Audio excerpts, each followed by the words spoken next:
자, 잘 들어보세요. 잘 들어보십시오. 하나님께서 우리 창세기에서 출애굽기 이렇게 넘어갈 때 보면 하나님이 한 사람을 택하시고 그 한 사람으로 큰 민족을 이루게 하시는 걸 봐요. 누굴 택하셨죠? 아브라함 택하셨죠? 아브라함을 부르셨죠? 그를 택하여서 세우셨죠? 그리고 그에게 복을 주시면서 네가 큰 민족을 이룰 거라 그랬죠? 그리고 그 민족을 이루었을 때 하나님께서 어떻게 하셨죠? 출애굽, 이집트라고 하는 곳에서 그들을 불러내세요. 이집트는 무엇의 대명사냐면 세상의 대명사예요. 하나님의 뜻대로 세워진 나라가 아닌 이 세상 나라의 대명사가 이집트였어요. 근데 하나님께서 그 세상으로부터 누구를? 이스라엘 백성, 하나님의 백성들을 택하여 끄집어내는 거예요. 이게 지금 우리에게 하시는 것과 똑같다는 말을 하고 있는 거예요. 하나님께서 우리를 이 세상으로부터 하나님의 뜻과 상관없이 죄가 범람하게 되어지고 하나님의 사랑과 공의가 사라져가고 있는 이 땅 가운데서 우리를 택하여 불러내신 거예요. 그리고 이 이스라엘 백성들을 어디로 가게 하실까? 가나안으로 가게 하시죠. 가나안은 어떤 곳이었나요? 가나안은 많은 족속들이 살고 있었어요. 그냥 한 족속만 있는 게 아니었어요. 많은 족속들이 있었는데 이 많은 족속들이 각양각색으로 뭐 하고 있었을까요? 각자 자기들의 신을 섬기고 있었어요. 우상신, 참된 하나님도 아니고 참된 신이 아닌 우상신, 사람이 만들어 놓은 그 신들을 섬기고 있는 우상의 집단이었단 말이에요. 근데 그곳으로 불러서 데려가시는 거예요. 그리고 어떻게 하시죠?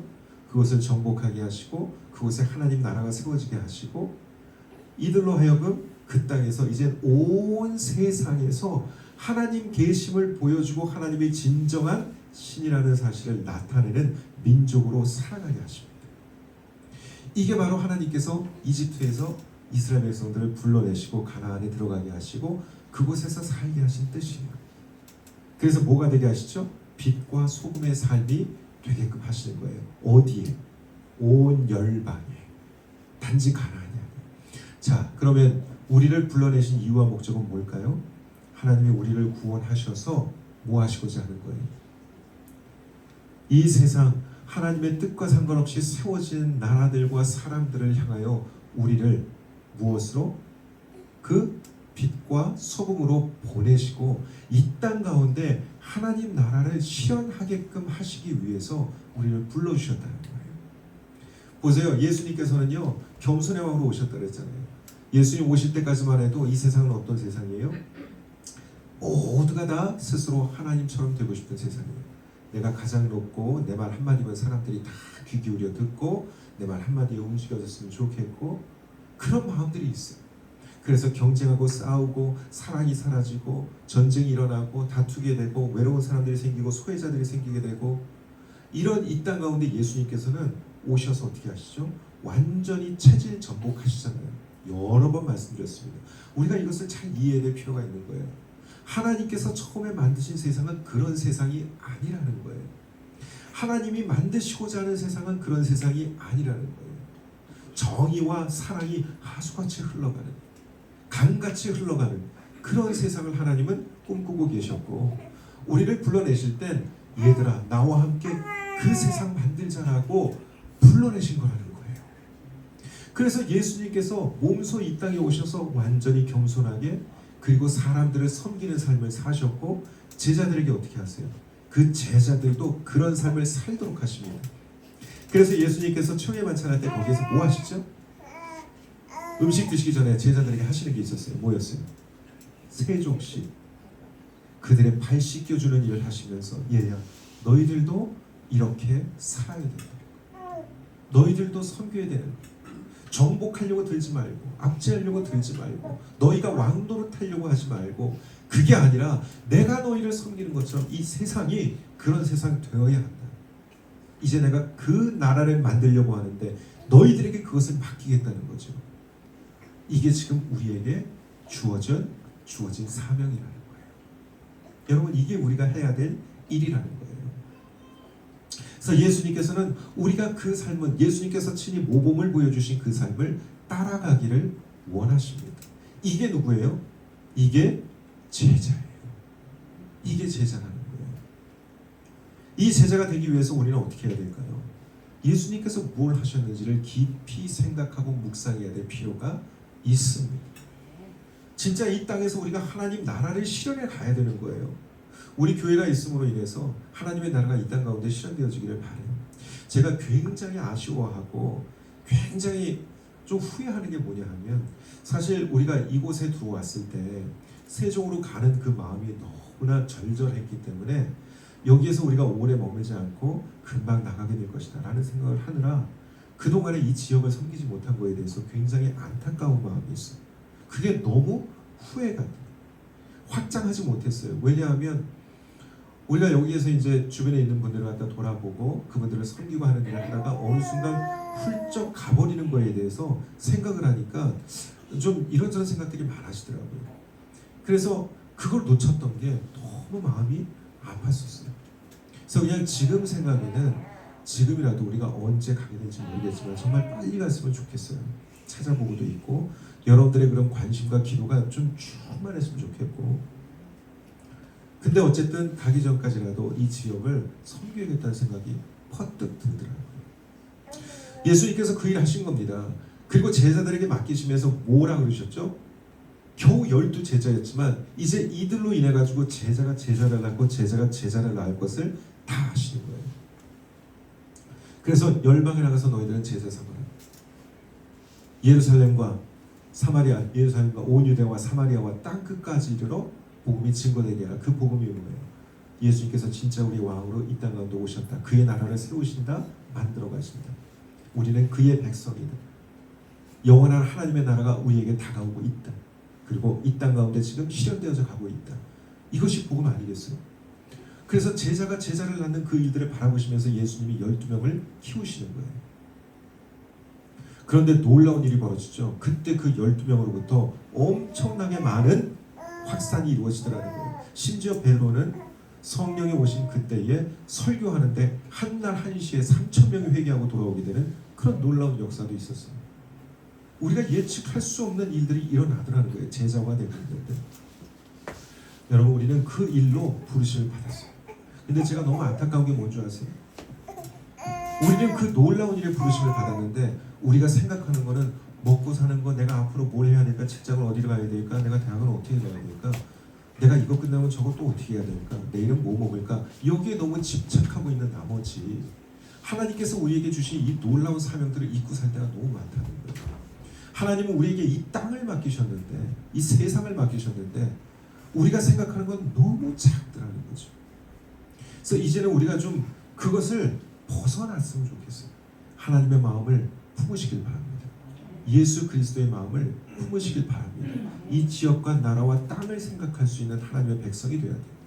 그게 제자가 된다는 얘기예요. 여러분 제자입니까? 여러분 제자세요? 예전에 후안 카를로스 오르티즈라고 하는 남미에 계신 목사님이 계세요. 아르헨티나 목사님이었는데 제가 대학 다닐 시절에 그 책이 엄청나게 팔렸습니다. 우리에게 묻는 거예요. 넌 제자냐? 제자냐? 자꾸 우리를 각성시키는 그 질문이었어요. 당신 제자입니까? 오늘 우리가 다시 들어야 될 바로 그 질문이에요. 당신은 제자입니까? 정말 예수님을 따르고 있습니까? 예수님처럼 살고 있습니까? 예수님의 관심사가 당신의 마음 가운데 있습니까? 라고 질문해 봐야 된다는 거죠. 자, 우리 스스로가 주님 앞에서 난 제자가 맞는지를 자문해 볼 수 있다면 이제 그 다음 우리가 생각해야 될 건 뭐냐 하면 제자는 또 뭘 해야 될까요? 제자를 낳는 삶을 살아야만 합니다. 내가 예수님의 제자가 되는 게 중요해요. 잘 배우고 잘 따르고 잘 인도함 받아야 됩니다. 근데 정말 중요한 건 뭐냐면 예수님께서 우리에게 맡겨주신 사명은 너는 가서 뭐 하라고? 제자를 삼으라고 말씀하신 거예요. 이 12 사도에게 너희가 나의 제자 되었던 것처럼 나는 너희들에게 가르친 모든 것들을 이제는 너희들이 가서 전하라고, 너희들에게 분부한 것들을 너희들이 나가서 이제 다른 제자들을 삼아가지고 가르치고 그들이 지키도록 만들어라. 이게 우리에게 주어진 사명이라는 거예요. 그러니까 여러분, 우리는 다 어떤 사람들이 되어야 하냐면 처음에는 우리는 섬김 받는 사람들이에요. 처음에는 우리는 제자가 되어야 돼. 잘 배워야 돼. 그리고 잘 가르치고 나누고 섬겨주는 사람들이 되어야 한다는 거예요. 여기까지 가지 않으면 안 돼요. 그럼 우리가 잘하지 못하는 거예요. 히브리서 말씀 속에 보면은 너희들이 이제는 마땅히 선생이 되어야 될 텐데 아직도 가르침을 받는 데 머물러 있다고 하는 안타까운 그런 말이 있어요. 우리 교회가 이제 12년차 되고 있어요. 12살이에요. 잘할 만큼 잘한 것 같아요. 그러면 이제 우리가 정말 신경 써야 될 게 뭐냐면 이제는 우리가 제자 삼는 그 사역을 잘해야겠구나. 좀 그 생각이 좀 들더라고요. 여러분 우리가 제자 삼는 사역으로 나아가기를 축복합니다. 그러기 위해서 먼저 좋은 제자가 되십시오. 좋은 양이 되십시오. 배우시길 바랍니다. 그리고 좋은 선생이 되시기를 바랍니다. 나와 같은 사람들을 또 낳을 수 있는 제자의 사명을 잘 감당하시길, 우리 교회가 그렇게 제자 삼는 사역을 잘 감당할 수 있는 교회가 되기를, 세종에 들어갈 때에는 제자를 삼는 사역이 우리 교회를 통해서 이루어지고 나의 제자가 또 다른 제자를 또 다른 제자를 계속해서 양육하고 양성해낼 수 있는 그런 교회 되시기를 축복합니다. 기도하겠습니다. 잠시만요. 죄송합니다. 우리 이 시간 찬양 하나 하겠습니다. 다 나오시고요.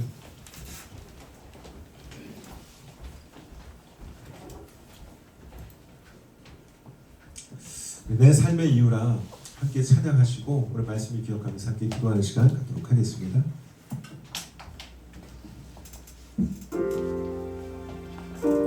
우리가 제자됨을 기억하고 제자 삼는 삶으로 나아갈 때 주님께서 우리를 도와주시고 힘을 주실 줄 믿습니다. 지혜를 주실 줄 믿습니다.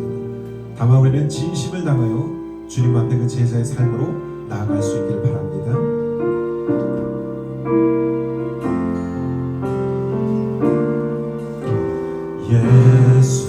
예수는 내 힘이요 나의 기쁨 내 참 소망 그 이름의 생명이 내 삶의 이유라. 내가 사나 죽으나 그 이름을 위하여 내 모든 것 다 드리니 나를 받으소서.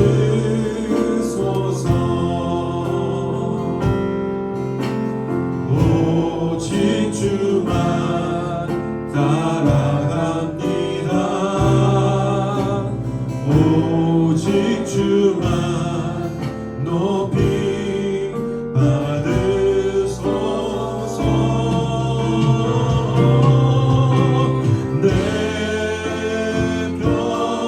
평생에 그 이름을 그의 선하심을 세상에 노래합니다. 그 이름에